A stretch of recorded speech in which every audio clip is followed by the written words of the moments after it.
beginning of January, Davis Square businesses opened their bills to find a major increase in their property taxes because of the 2014 reevaluation.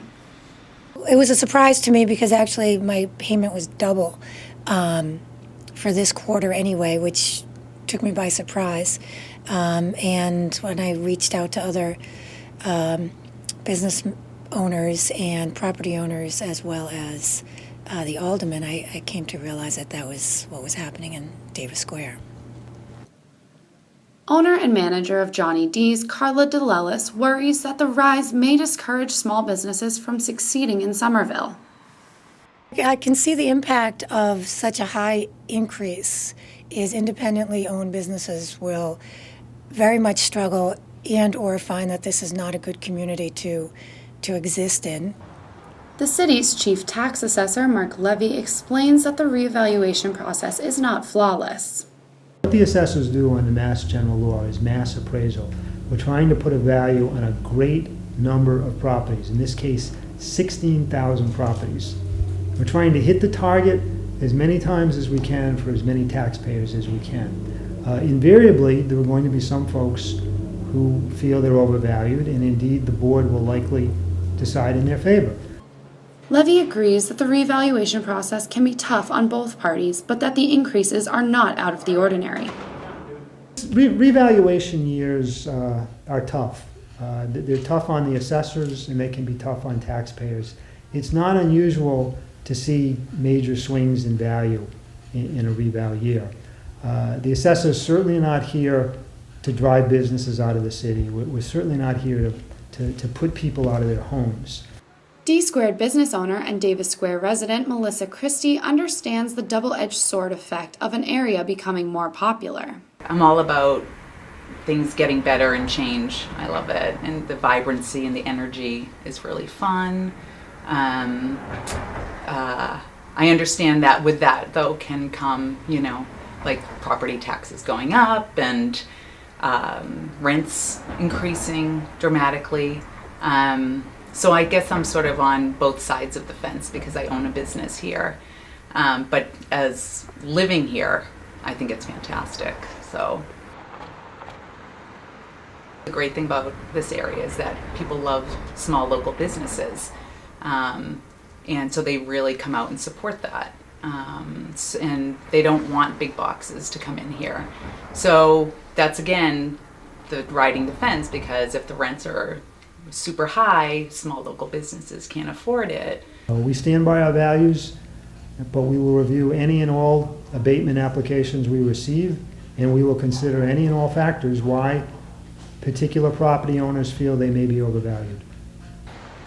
If you're trying to take exactly what it is that made the area popular and now make it so that those exact types of businesses can no longer exist, what does that mean about the long term? That means that you're taking away our ability to exist, and therefore you're taking away the very thing about the area that made it popular or valuable to begin with.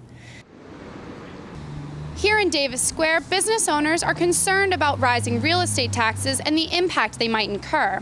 We'll be keeping an eye out as this story unfolds. For Somerville Neighborhood News, I'm Colby Smallzell. What an important story. It reminds us how critical it is for us to support our small and locally owned businesses in Somerville. Here's another reminder to the property owners that you can file for an abatement, which is a way to contest the value that the city's assessor's office has given your property. As of January 24th, about 100 property owners have done this. If you would like to do so, the forms for an abatement need to be filed by February 3rd. Even though the city has explained to us that the tax rates went down, most of us are paying higher taxes because the value of our property has gone up. The city has held 2 meetings to try and explain the process. On January 23rd, the city's chief assessor and his staff held a meeting at the West Somerville Neighborhood School in order to explain how real estate values are determined. In essence, all we're doing is interpreting the market. It is basically buyers and sellers, tenants and landlords who shape the market. We simply come along and interpret the numbers we see. We've been hearing in the assessor's office a lot of second and even third-hand information on the sentiment out there, what people are feeling relative to valuation increases. We've heard things in the media. We've read some articles. But of the 16,000 properties that had to be valued this year, there were only 110 that went up 50% or more. That's a small number. 110 is a small number, but the numbers on many tax bills this year were significant. Somerville Neighborhood News randomly selected 10 residential properties to compare the 2012 and 2014 values. One went up by only 1%, but all the other properties rose in value by anywhere from 11 to 25%, like Alan Ball's house. It went up 25%. I looked at all the other singles around my area, and they're all went up between 9.5 and, maybe 14.5%. I haven't touched anything on the house as far as improvements for 3-4 years. My taxes went up $1,800 since 2010. And I understand the assessment, and all the houses are worth that. I'm not going to argue with you, And in 2010, I put in the check to get an abatement of check. And then once I check, the property's worth that. I understand that part. My property's worth that much money now, but I'm not making the money that these investors and the people are turning into condos. So the long-time people from Somerville, I don't know, that's who the ones that are getting hurt, and I know my kids can't buy a house around here. They're out of reach for us, I'm up to almost $9,000 a year, and I get good rent. However, that rent will have to now go up if my taxes go up. I have a full-time job at one of the local colleges. It's not Tufts, but it's another college, and I make a good salary, but if the taxes keep going up, I will have to possibly sell, and that makes me really upset because I don't want to leave my home. I know not everybody's happy, as I wouldn't be either if I get a 50%, 75%, even 100% increase. But I'm going to ask you to keep things in perspective. For most taxpayers, it's been 7 years since there's been a major adjustment in values. That is a long, long time. I know there's a reaction now, but remember that for 7 years, things have been pretty flat. Median household income has also been flat for decades.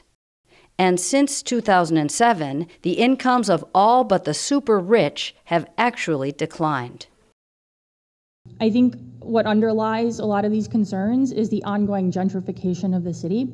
And I understand that there are meetings set up to discuss that specifically, but I think that's really what we're all getting at here, is that as folks like myself, young urban professionals, are moving in and moving into these condos that these developers are putting in, we're driving up the cost of living here for everybody. There are cities around the country who have taken steps to mitigate the impact on the community so that the cost of housing does not spiral out of control upwards and push the community out that has been there for a long time. So as I sit here in a room full of people who grew up here, raised their families here, I don't feel right necessarily as I'm shopping for a home to settle into, being a part of that kind of a problem. So I guess my question to Somerville is, are there any plans to take steps to mitigate what is already happening and what is only going to continue to happen? Perhaps the cold kept many residents away, but those who did show up had strong feelings about their higher tax bills, no matter what explanations were given.